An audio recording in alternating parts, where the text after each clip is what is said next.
motorcycles are completely custom bikes that have between 1,000 and 3,000 hours of hand fabrication time that go into each bike. So yeah, I was just completely obsessed with British bikes, and first bike I ever bought was in my late teens, was a 1967 Triumph Bonneville, which was in pieces 2 weeks later. I had no idea at the time what I was doing, but asked a lot of questions, got a lot of help from the old timers, and eventually got it back together, and then it was on to Nordens and VSAs, and the obsession, hasn't stopped. So this is the first bike that we've made as Falcon Motorcycles, and it's one of a collection of 10 that we'll be making in the next couple of years. This motorcycle started life as a 1950 Triumph Thunderbird and has been heavily modified. Almost all of the pieces on this bike are handmade and or customized. The handlebars, for example, are completely one-off handmade pieces. The levers, the exhaust pipes, the foot controls, the license plate bracket, the seat, the fender, sections of this tank have all been hand formed and remade to some extent or another, even the fasteners.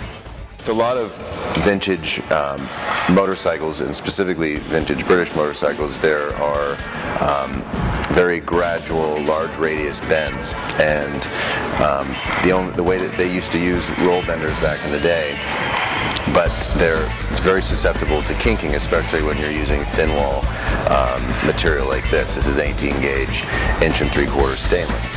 So at the end, after a long process of moving back and forth, I've been able to achieve this gradual bend, completely flat at the furthest extremity, this gradual turn to a tighter curve up here.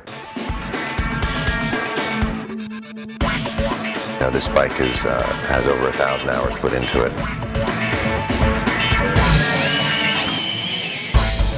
When I first got into fabrication, it was rapidly after I got my first motorcycle. I was really dissatisfied with most everything you could buy in the aftermarket, especially with British motorcycles. There always just seemed to be, all of the attention to detail that existed back in the, 30s, 40s, 50s, 60s. It seemed to all vanish in the aftermarket when people were making, different pipes and, different controls. It just always seemed to have a mass-produced feel, and that really inspired me to start making my own pieces.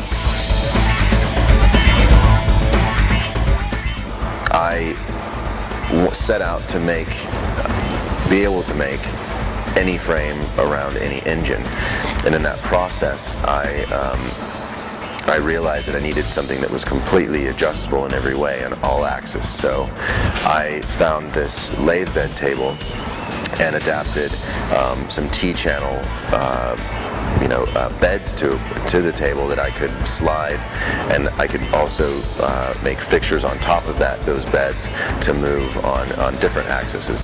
I knew that I wanted to have a very robust English wheel. I wanted it to open and close evenly, and I wanted to be able to use a base that was very fluid when it very fluid compression, and this frame was perfect because it's I believe it was a dough mixer from the 50s. It's all solid, one solid cast piece. I couldn't find anything that met all this criteria, so what do? You make it.